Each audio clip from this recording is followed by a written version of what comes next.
Hello everyone. Today we are going to be talking about medical asepsis and infection control. This is a very big part of being a nurse, being a safe nurse, protecting yourself from infection and also protecting your patients from getting an infection. It's a major focus for nurses. In order to provide safe care, we have to make sure that we are implementing good infection control practices.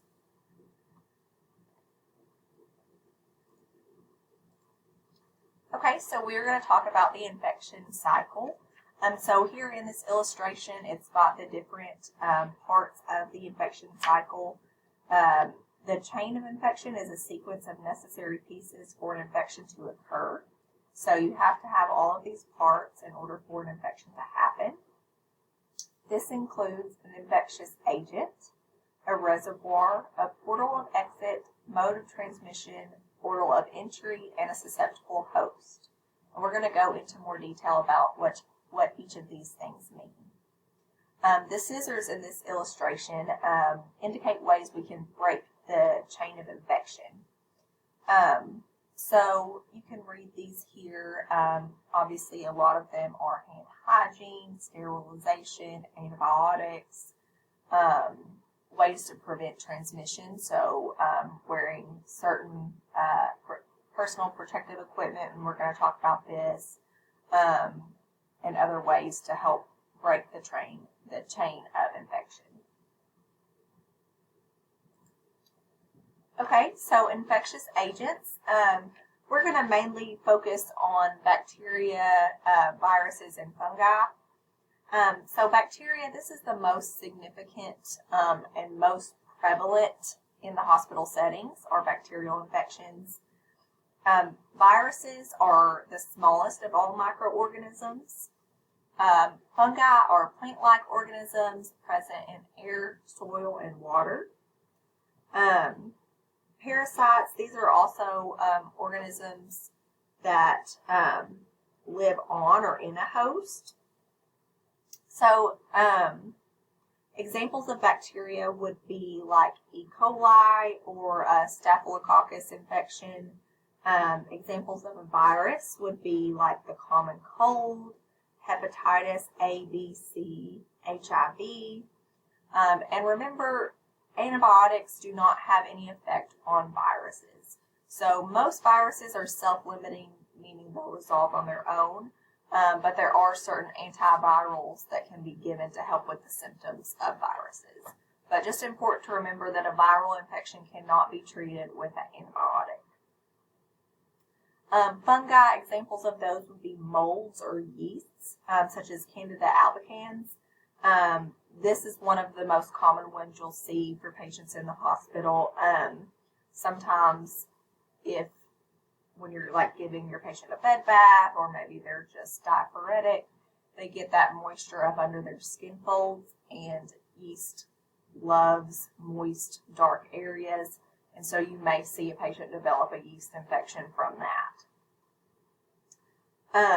And then parasites, again, they're organisms that live on or in a host, and they rely on it for nourishment. Some examples of this would be malaria. This is a serious disease that you've probably heard about that can come from mosquitoes and can infect humans. Other examples of a parasitic infection would be toxoplasmosis, worms, or flukes. Okay, so factors affecting an organism's potential to produce disease. So there are different things that have to be in place in order for an organism to cause a disease.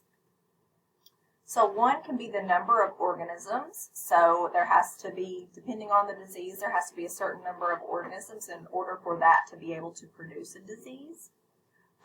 Virulence, this is the ability of a pathogen to invade and injure the host or cause disease.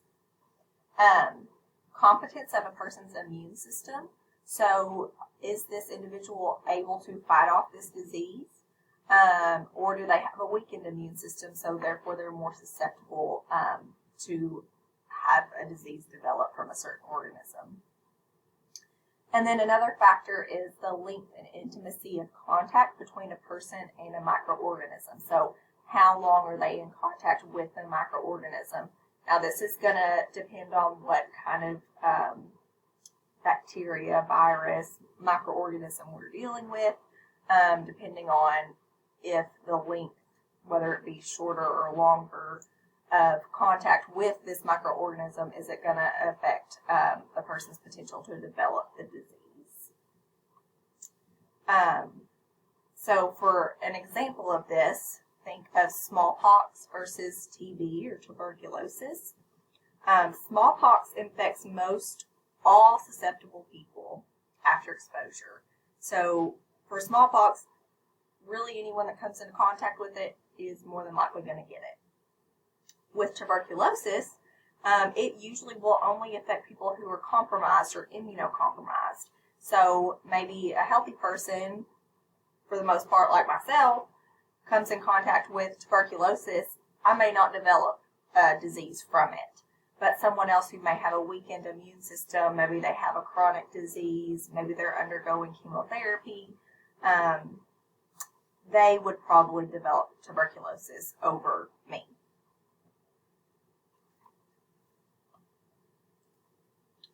Okay, so now we're going to talk about possible reservoirs for microorganisms. So a reservoir, this is the habitat of the infectious agent. So this is where it lives, grows, reproduces itself, or replicates. So this is where it lives. It can be other humans, it can be animals, it can be soil, it can be food, water, milk, and even inanimate objects. Some examples to think about that can be reservoirs in a clinical setting would be a soil dressing. So maybe somebody has had abdominal surgery, they have a dressing over that incision site, but it has become soiled from drainage from the incision.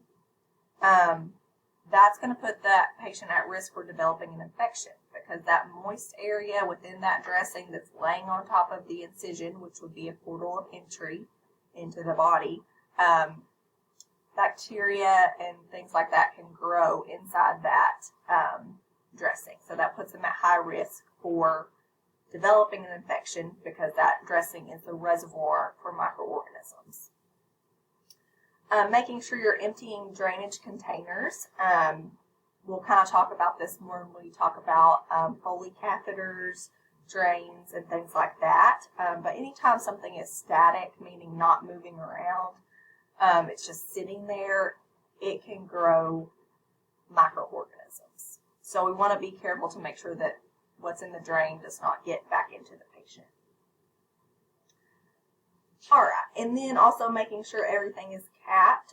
This is more along the lines of IV tubing, ports and everything, making sure we're keeping those clean and keeping some antimicrobial caps on them.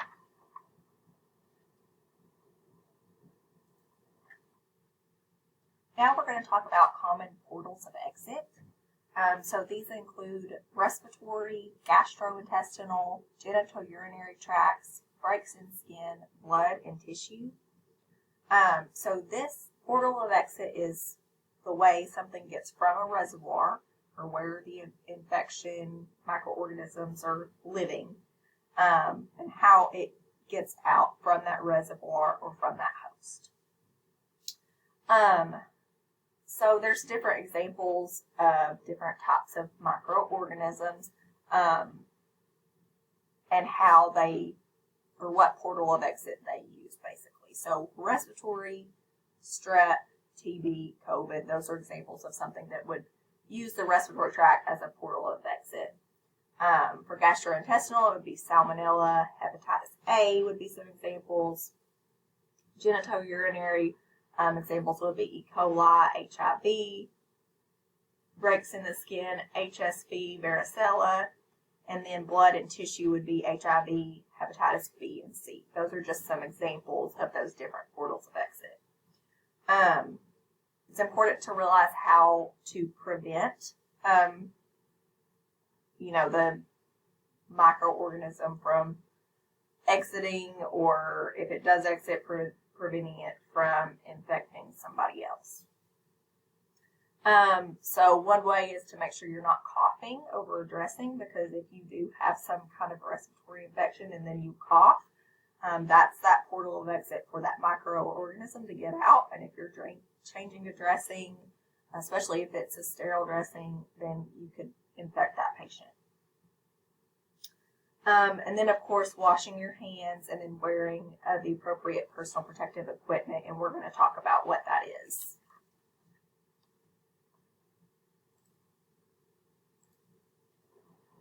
So factors affecting host susceptibility. So susceptibility is the degree of resistance the potential host has to the pathogen. So there's different factors that affect this, that could make someone more susceptible to developing an infection than someone else. So for one thing, if our skin is not intact, if our mucous membranes are not intact, that's going to create a portal of entry for an infection, so make us more susceptible. Normal pH levels, for example, vaginal pH, if it is off, then that can put someone at risk for developing a yeast infection. Body's white blood cells, so we know our white blood cells help fight off infection. So if we don't have very many of them, then our body may not be able to fight off whatever infection that we have or that we've come in contact with. Therefore, we're more susceptible to developing that infection. Age, sex, race, and hereditary factors also can affect the host susceptibility. Immunization, either natural or acquired. So if you kind of think about COVID, some people kind of got that natural immunization from just getting it from someone else. So then they had those antibodies. And then some people got the COVID-19 vaccine, and so then they had those antibodies from that. So it wasn't natural, but then they did have that immunity. Fatigue, climate, nutritional, and general health status, these can all make someone more susceptible. Stress, and then also the use of invasive or indwelling medical devices. This is something that you are it's going to be a big part of nursing for you, is just making sure that you are preventing infections, and medical devices, especially indwelling ones, meaning they're in the body, is going to put someone at higher risk for developing an infection. If you think about central venous lines, these are lines that go just right into the heart. Foley catheters, they're urinary catheters, so they're in the urethra. So anything that's on the outside of the body that's going into the body can be just a one-way track for bacteria or other microorganisms to get into the body.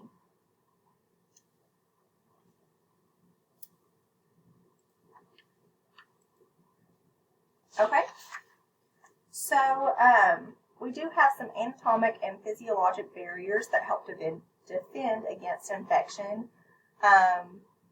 So again, our intact skin and mucous membranes, this acts as a barrier. Moist mucous membranes and cilia of the nasal passages. This helps us to be able to get rid of bacteria. The cilia in our nasal passages helps to kind of catch that bacteria and keep it from going all the way into the body. Alveolar macrophages, so these are in our lungs, and they help to kind of create that mucus in your lungs. And if bacteria gets in there, then it kind of engulfs that, and then we can cough that up. Tears, so if something gets in our eyes, we might tear up, and that'll help kind of flush the microorganisms out. High acidity of the stomach, make it not as inhabitable for some microorganisms. Resident flora of the large intestine, this is our quote-unquote good bacteria. Peristalsis, so the movement of the stool through the body. Again, as long as we're moving things, getting the waste out of our body, that's good. But if it's not, then that puts us at risk for infection. low pH of the vagina, and then urine flow through the urethra. So I don't know if you've ever had like education about like for females preventing UTIs. A lot of times they'll say after sex to urinate, and that is because if there's any bacteria that's kind of gotten up there by the urethra, when you urinate, that'll help kind of flush that out and decrease your risk for developing a UTI. And then we also have our inflammatory and our immune responses.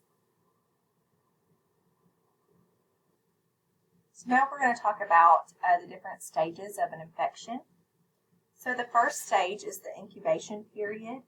So this is the interval between the pathogen's invasion of the body and the appearance of the symptoms of the infection. So during this phase or stage, the organisms are growing and multiplying. The length of incubation may vary. For example, the common cold has an incubation period of 1 to 2 days, whereas tetanus has an incubation period ranging from 2 to 21 days. So this is the time from the entry into the body and then before or until symptoms appear. Next, we have the prodromal stage. So it's important to remember that this one is when a person is most contagious. So this is when early signs and symptoms of the disease are present, but these are often vague and non-specific signs. So there's not necessarily signs that clue you into what kind of infection you might have. So oftentimes the person doesn't realize that they're contagious at this time. So precautions are usually not taken, and then the infection is spread to other hosts. So some non-specific signs or symptoms of an infection would range from fatigue and malaise to low-grade fever. So those are kind of general signs and symptoms that are not necessarily specific to one infection over another. The next one is the full stage of illness. So this is when the presence of infection-specific signs and symptoms. So the type of infection is determined by the length of the illness and severity of the manifestations. So symptoms that are limited to or occur in only one body area are referred to as localized symptoms, whereas symptoms manifested throughout the body, the entire body, are referred to as systemic symptoms.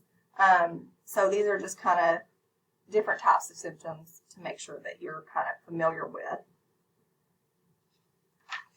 Then we have the convalescent period. So this is the recovery period.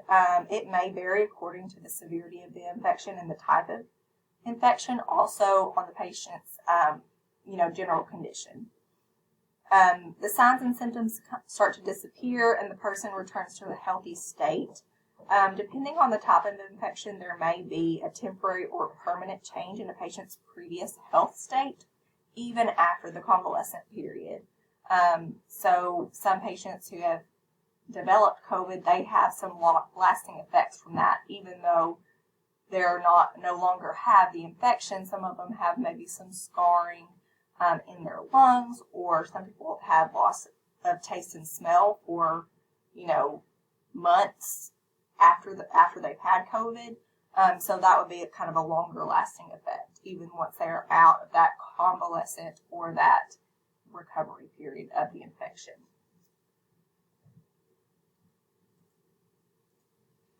Okay, so signs of localized infection. So we were talking about the signs and symptoms of a localized infection. This means it's just affecting one part of the body. So it'll have localized swelling. So maybe someone has a cut on their leg and it starts to become infected. So where that cut is and just kind of around that, you may see some swelling, redness, maybe some drainage, but you're not going to see that anywhere else if it's just a localized infection. It'll just be in that one spot. Pain or tenderness with palpation or movement. So palpation means when we're touching it, or if the patient is moving it, they may have pain with that. You may be able to feel the heat on the affected area. So if you've ever hurt yourself, broken a limb or something like that, you may have been able to feel the heat at where that inflammation was. So that's kind of the same kind of idea with an infection that's going to cause that inflammation. Loss of function of the body part affected, depending on the site and the extent of involvement. So it may decrease a person's function at the area of the localized infection. Okay. So some signs and symptoms of a systemic infection. So this is when the infection is affecting the whole body. So if someone has a fever, this means they have a systemic infection. Okay. Increased pulse and respiratory rate if the fever is elevated. Malaise and loss of energy. Anorexia in some situations. Nausea, vomiting. And then they can also have enlargement and tenderness of the lymph nodes that drain the area of the infection.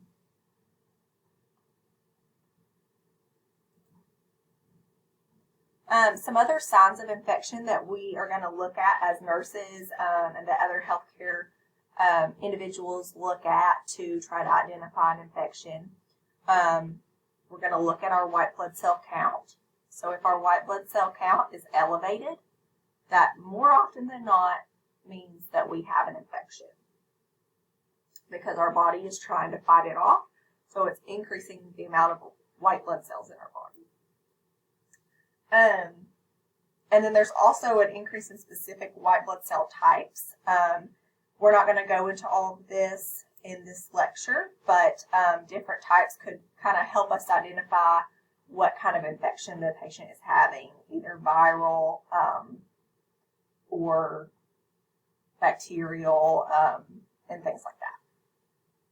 So an elevated ESR, so that stands for erythrocyte sedimentation rate. If it's elevated, it indicates that there is inflammation in the body, and a lot of times the inflammation can be caused from an infection. This, you can also do cultures. This is where we can get a specific sample. If we think they have a urinary tract infection, we can get a urine culture. And the type of bacteria can be actually identified from the culture. We can do this with blood, sputum, or other drainage. And then this is just important to know for treatment of that infection to make sure that it's being treated appropriately.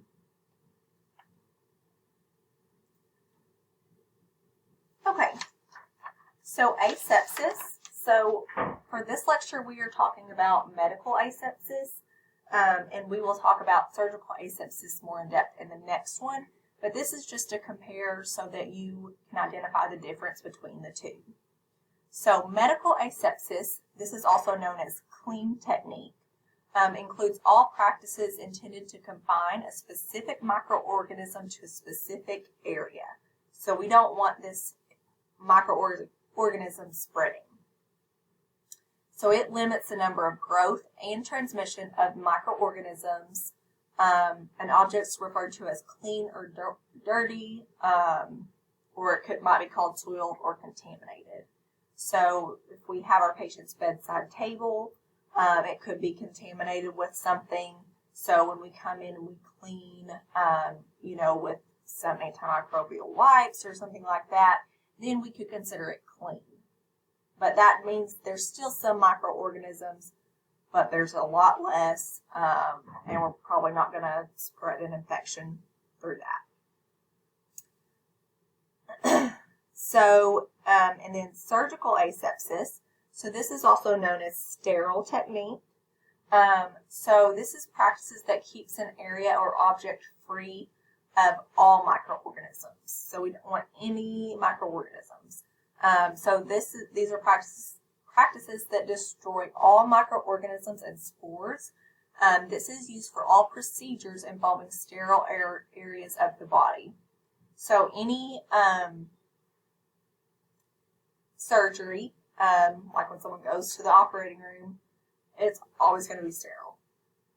And then there's some things as nurses that we are going to do that are not necessarily like a surgical procedure, but that also have to be sterile. So we have to know how to maintain sterility and to know the difference.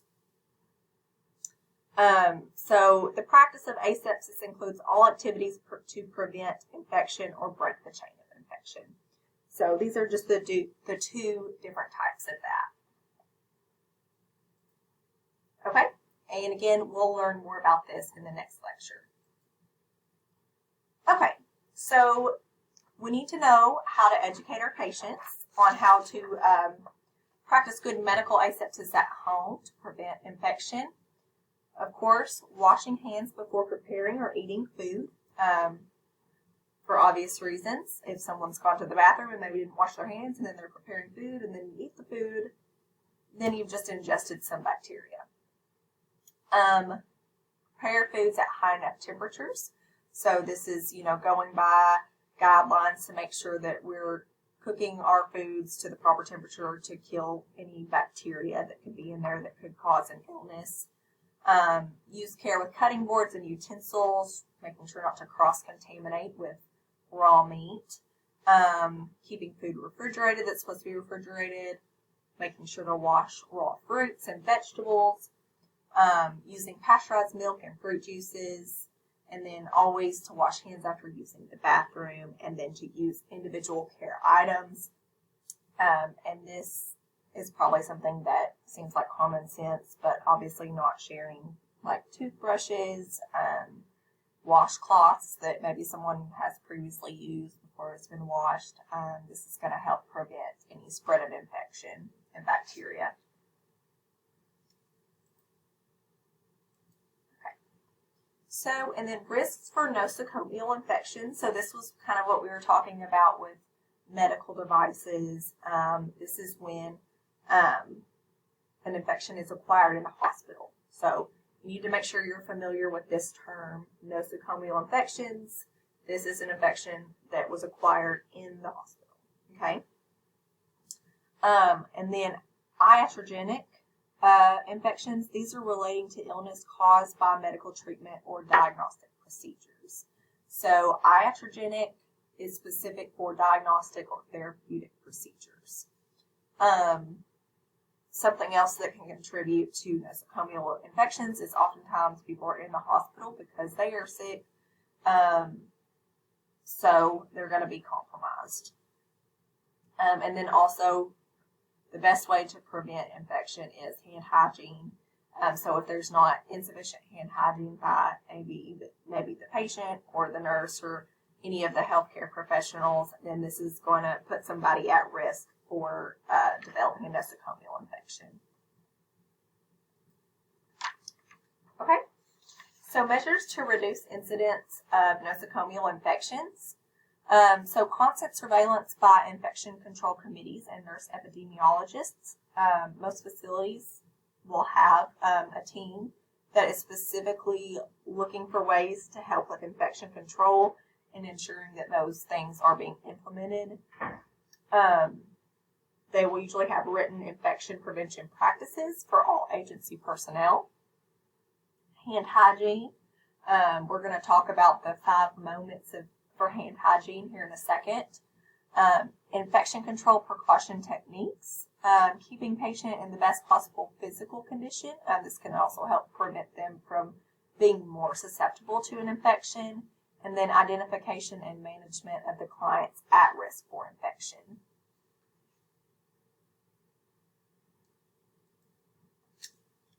Okay, and then these are the 5 moments for hand hygiene. So these will kind of become second nature to you, but they're really important to remember, especially when you first start going to that clinical setting, because it's not going to be something that maybe comes as natural to you. But number 1, before you touch the patient, you should always make sure that you've done your hand hygiene, either with just like the hand rub, the alcohol or hand sanitizer, or soap and water. So before touching our patient, we want to do our hand hygiene. And then before we do a clean or aseptic procedure, if we're doing some kind of procedure on the patient, we want to make sure we do our hand hygiene.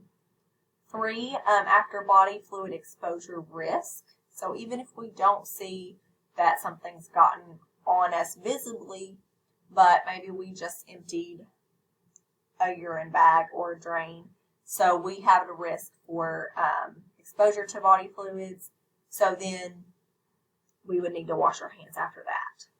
And then 4, after touching the patient, doesn't matter what part, we need to wash our hands before we do something else and before leaving the room. And then 5 would be after touching patient's surroundings as well. So good rule of thumb, before you even enter the room, you need to wash your hands, okay? And then in between different tasks, you need to wash your hands. And then before you leave the room, you need to wash your hands. Okay, and then, so when do we know when to do alcohol-based hand rub or hand sanitizer or soap and water?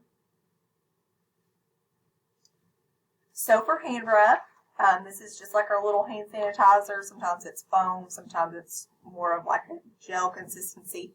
Just depends on the facility and what they have. So we always want to use this before and after direct contact with patients. After contact when hands are not visibly soiled. So this can only be used if hands are not visibly soiled, okay? So if I get something on my hand and I put some hand rub on it, that's inappropriate. Then I'm just going to rub whatever that substance is all around. After removing gloves, you want to do the hand rub before donning or putting on gloves. And then during care, if moving from a dirty to a clean site. And then after contact with objects in the patient's environment, because the patient could have coughed on something, they could have maybe not had the best, hygiene themselves, and they're maybe touching things they shouldn't be touching, and then they touch the table. Then it's no longer clean and you've touched it, but you're unaware that that's there. So you just always want to assume that things are dirty and you need to wash your hands or use some hand rub. So if you're doing care moving from a dirty to a clean site, so this would be like if you have to clean a patient up, maybe they've had an accident, you're cleaning up a bowel movement, or maybe they just urinated on themselves, you're cleaning that up. Well, then they need something done with a dressing, maybe on their abdomen, then you're going from dirty to clean. So you definitely want to always make sure you use hand rub after that. But probably if you're dealing with feces or anything like that, it's always best to just wash your hands with soap and water after that. So when do we use soap and water? So when hands are visibly soiled with blood or body fluids, we're always going to use soap and water, okay? Because we need to rinse that off and then use soap and water. Before eating, we want to make sure we're using soap and water, and after using the restroom. When we learn about different kinds of microorganisms, Clostridium difficile, this is a specific infection to the GI tract that can be transferred from stool. And you have to use soap and water after dealing with these patients in order to get rid of those spores. So that's why after using the bathroom, that's kind of one of the reasons why you need to always make sure you use soap and water. And then before eating, to always make sure you use soap and water. And then in potential contact with certain microorganisms, for example, C. diff. So if you're cleaning up a patient and you think they might have C. diff, then it's always best practice to go ahead and just wash your hands with soap and water.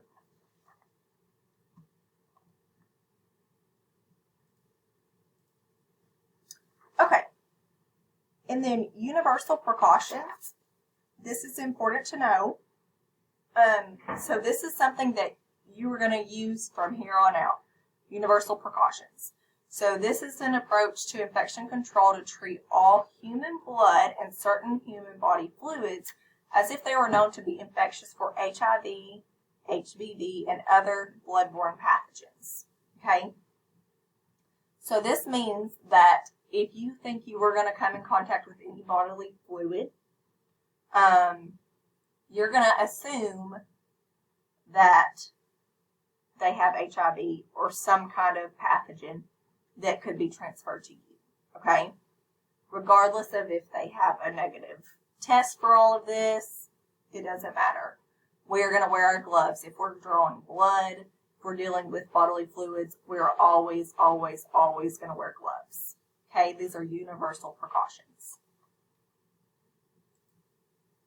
Okay, so the current CDC guidelines for standard precautions or universal precautions are used in care of all hospitalized patients. This applies to blood, body fluids, secretions, excretions, non-intact skin, and mucous membranes, okay? There are also transmission-based precautions. So this is used in addition to standard precautions for patients with suspected infection. So we're going to talk about the specific kinds. This is where you may have heard isolation precautions.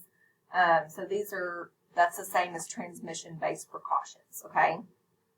This includes airborne precautions, droplet, or contact precautions. And we're going to talk about what these are. But you really need to know that standard precautions or universal precautions, that's used on every single patient. If you think you're going to come in contact with bodily fluids, you need to have gloves on. Okay, so personal protective equipment. Here are some examples of what that is. So gloves, face shield, N95 mask, gowns, so regular surgical mask and goggles. These are all different kinds of personal protective equipment. And if our patient is on transmission precautions, depending on what those precautions are, that's going to depend on what kind of PPE we use, okay? So now we are going to talk about how to put on personal protective equipment in the correct order. So when you hear someone say don or donning PPE, that means we're putting on the PPE. So don means on, and then doff, doffing your PPE, that's taking off your PPE. So doff means off, okay? So whenever we are putting on our PPE, we're going to start from the bottom up.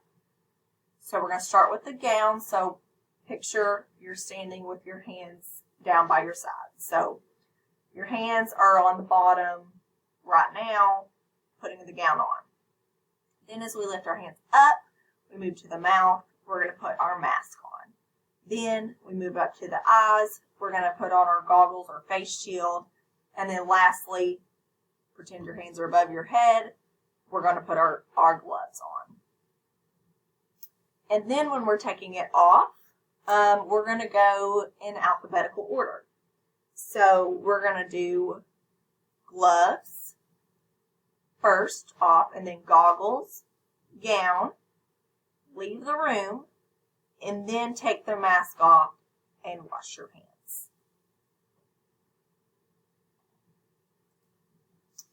Okay? So changing PPE. So you will change PPE between tasks being performed. Always perform clean tasks before dirty tasks. So this helps prevent cross-contamination.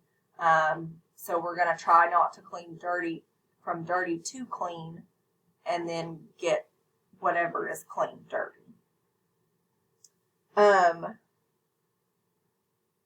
So maybe it's just gloves or maybe it's some other PPE. This just depends on what kind of transmission-based precautions, if they are on any, what they're on. So how do we kind of know what clean or dirty is? So dirty is always going to involve bodily fluids. So if we're administering medication vaginally or rectally, then we are at risk for coming into contact with bodily fluids. So that would be considered a dirty task. Administering medications, PO, IM, or IV. So these would be considered clean. typically, because usually you're not going to come into contact with bodily fluids in this case. Caring for a urinary catheter, we're at risk for, this is involving bodily fluids, so that is going to be considered dirty. Performing suctioning on a patient, so like oral suction, definitely involves bodily fluids, so that one would also be considered dirty.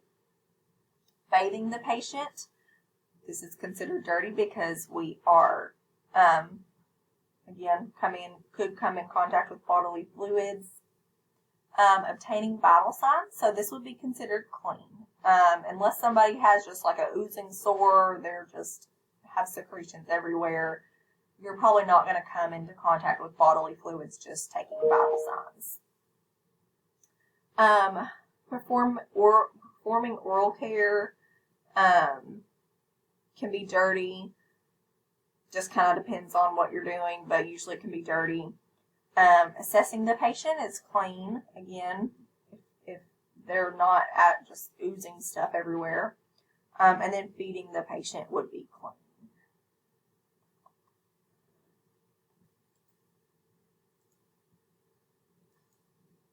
Okay, so here's just an example. A doctor orders D10, which is a fluid, to run at 50 milliliters an hour. A glycerin enema ×1 now, and an abdominal dressing Q daily. In what sequence would you complete the orders, and when would you change PPE?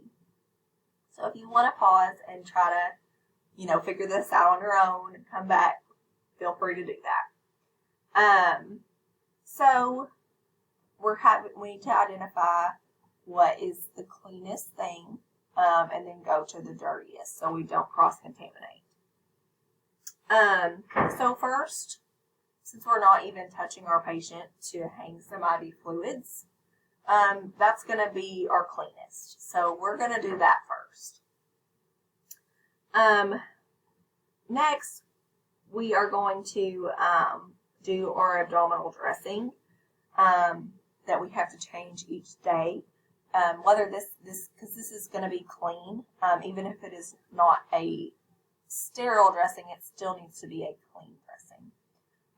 So we're going to do that next. And then the very last thing we're going to do is the enema, which goes in the rectum. So that is definitely going to be our dirtiest task.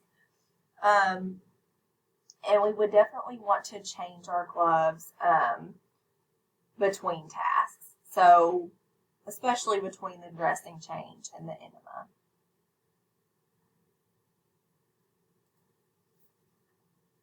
Okay, so now we're going to talk about the definition of isolation. This is kind of gearing towards our transmission precautions.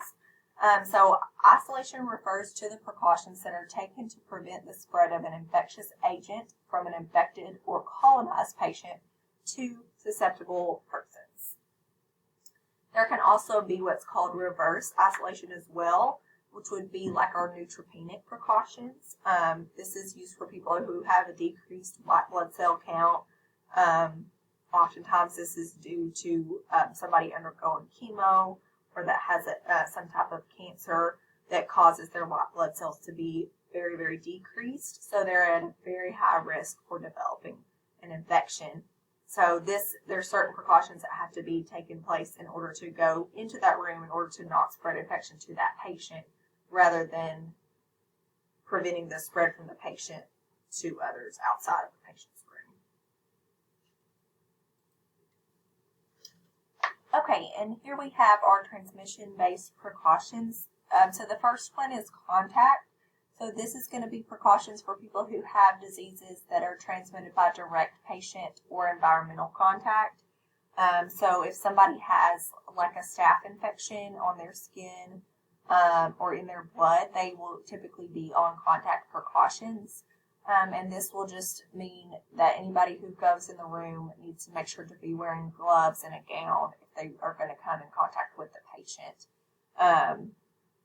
So this will help prevent the spread of that infection, that type of infection. and then droplet. So this is for diseases transmitted by large droplets. So these are larger than 5 micrometers. And then airborne precautions. So these are for diseases that are transmitted by small droplet nuclei. So they're smaller than 5 micrometers. So this depends on the type of mask you ultimately wear for droplet versus airborne. Airborne, you need to have a N95 mask to help prevent those smaller particles from you being able to breathe them in, basically.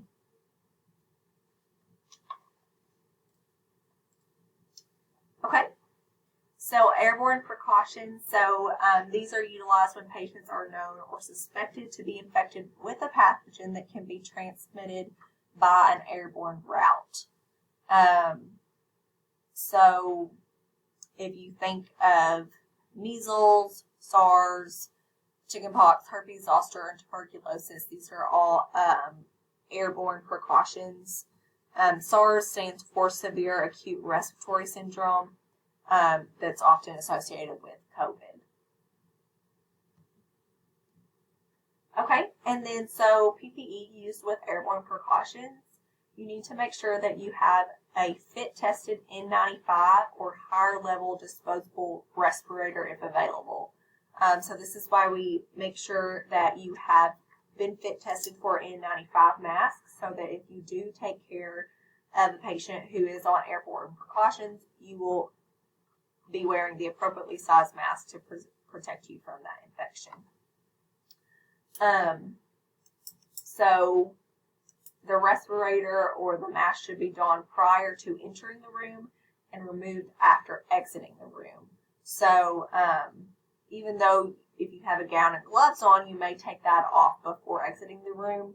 Since it's airborne precautions, it can be in the air, so you don't want to remove that mask until you're out of that room where that pathogen could be in the air. If there's risk for exposure to respiratory fluids, like if the patient's coughing a lot, maybe they have a tracheostomy, they have a lot of secretions, if you're at risk for coming into contact with that, then you will probably wear gloves, gown, as well as goggles or a face shield. So you might have every bit of it on for airborne precautions. Okay, and then barrier protection. So for airborne, they will be in a private room, of course, and then most facilities have what are called negative airflow rooms of at least, or that have at least 6 air exchanges per hour. That's something that the facility will, make sure is in compliance. But this helps to prevent the air from flowing out of the room and spreading elsewhere. So when a patient leaves their room, especially if they're on airborne precautions, then they have to wear a face mask to avoid coming into contact with other individuals. And we need to make sure that they're educated on proper respiratory hygiene and cough etiquette. So coughing just into the inside of their arm, just making sure they're being mindful not to spread the infection. Okay, and then droplet precautions. So this is utilized when patients are known or suspected to be infected with a pathogen that can be transmitted by the droplet route. So this is the the larger particles. So different droplet or different pathogens that would need droplet precautions would be sepsis, scarlet fever, streptococcal pharyngitis, parvovirus, pertussis, pneumonia, influenza, diphtheria, epiglottitis, rubella, mumps, meningitis, mycoplasma or meningeal pneumonia, and then adenovirus. These are all would need to be on droplet precautions. So basically, you would just need to have a surgical mask rather than an N95 mask for droplet precautions, and then you would still probably want to wear a gown and gloves. So you need to know what these different precautions are and what they're used for. Facilities do have guidelines that they go off of. Most of them have signage on the door with PPE that tells you what kind of precaution the patient is on and what to put on before you go into that room. Okay, and then PPE with droplet precautions, wear face masks, such as a procedure or surgical mask, for close contact with the patient. And then the face mask should be donned upon entering the exam room. If substantial spraying of respiratory fluids is anticipated, gloves and gown, as well as goggles or a face shield should be placed. So for barrier protection, for droplet precautions, the patient should be placed in a room with a closed door as soon as possible. If a room is not available, the patient should be provided a face mask and placed in a separate area from other patients. So they need to have their own room, and then the door needs to be shut, but they don't have to be in a negative airflow room if it's not airborne, since this is droplet precautions. When patient leaves the room, they must be instructed to wear a face mask again, avoid close contact with other individuals, and practice respiratory hygiene and cough etiquette.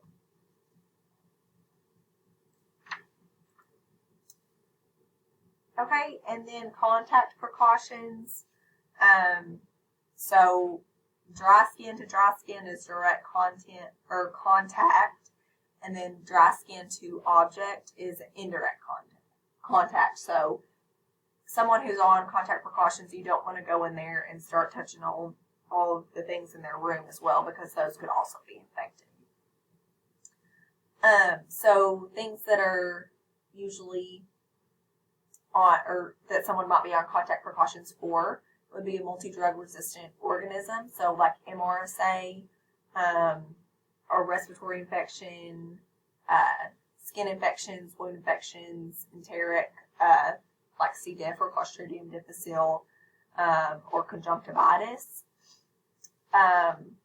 Also could be varicella zoster, cutaneous diphtheria, herpes simplex, impetigo, pediculosis, scabies, and staphylococcus. So these could all be reasons why someone might be on contact precautions. So PPE use with contact precautions, when anyone has direct contact with the patient, a gown and gloves should be worn. And then barrier protection for contact precautions would be to utilize disposable equipment when possible. So most facilities have like disposable stethoscopes, temperature probes. If they don't have disposable ones, then you would want to make sure to disinfect all equipment before removing from the patient's room. When a patient is transported, then you want to make sure that he or she is performing hand hygiene and wears a clean gown.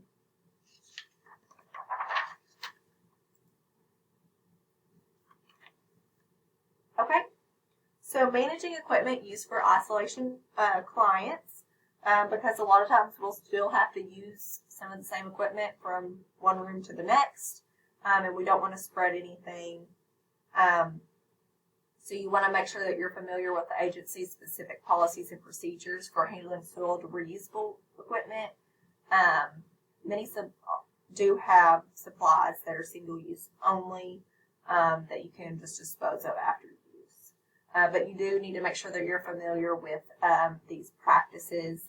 For example, at St. Bernard's, for glucometers, obviously those are not going to be disposable, but they usually have a little bag that they'll put them in. So they'll get it all ready to go. They'll put it in the bag just with like the little strip sticking out so they can collect the blood sample. So they'll have that all ready to go before they go in there. And then once they're finished, they'll remove that bag and then disinfect the glucometer after leaving the room that's on contact precautions. Okay, blood-borne pathogen exposure. So this is if you maybe got a needle stick meaning there was a dirty needle that was inside of the patient, and then you accidentally maybe stuck yourself or dropped the needle, and it went into your toe, whatever the case might be, then you could have come in contact with a bloodborne pathogen. So you want to make sure that you report the incident immediately. Based on your facility, you'll need to complete an injury report and then seek appropriate evaluation and follow-up. So if the person had not been tested for HIV or other bloodborne pathogens, then the patient would be tested for this. If they came back positive for HIV or something like that, then the infection control committee would kind of be following up with you, doing tests, making sure you didn't develop symptoms of that disease. But regardless of whether they have it or not, you need to always report it to make sure that you are safe and you're not going to develop any kind of disease. Okay, and then so seeking appropriate evaluation and follow-up, want to make sure you identify and document the source and the individual when feasible and legal. So testing of the source for hepatitis B, C, and HIV. The patient does have to give consent to this. Making results of the test available to the source individual's healthcare provider. Testing a blood-exposed nurse with consent for hepatitis B, C, and HIV. So the nurse or healthcare provider that was exposed then would need to be tested as well. And then there are post-exposure prophylaxis if medically indicated, and then medical and psychologic counseling may be needed. So if you get a puncture or a laceration of the needle, you want to make sure you encourage bleeding. So you're going to kind of milk that site to try and get the blood out to try to prevent the pathogen from invading the body if it's there. And then you want to wash and clean the area with soap and water, initiate first aid, and seek treatment if indicated. If it's a mucous membrane exposure, so eyes, nose, or mouth, then you're going to flush with saline or water for 5 to 10 minutes. Most facilities have eye washing stations, so if you get urine or blood or something like that in your eye, then you will need to go use that and flush your eyes out for 5 to 10 minutes, which is not fun. So take the appropriate precautions to not have to do that. Okay, and then lastly, we have a sample question. So a client with tuberculosis is expecting visitors and asks if they need to wear masks if they are healthy. What is the nurse's best response? So we have someone who has tuberculosis, so they are going to be on airborne precautions. So which response do we need to choose? So the first one is healthy people are not at risk, so they should be fine without a mask. B is everyone who enters your room must wear a mask. C, only people who have chronic lung disease are required to wear a mask. And then D, it is the visitor's personal choice whether they want to wear a mask or not. So if somebody is on airborne precautions, anybody that goes in or out of a room has to have the mask on.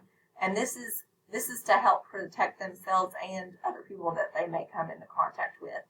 So as a nurse, you need to make sure you're educating visitors and making sure that everyone is complying with the precautions when going in and out of that patient's rooms. So B would be the correct answer. Everyone who enters your room must wear a mask.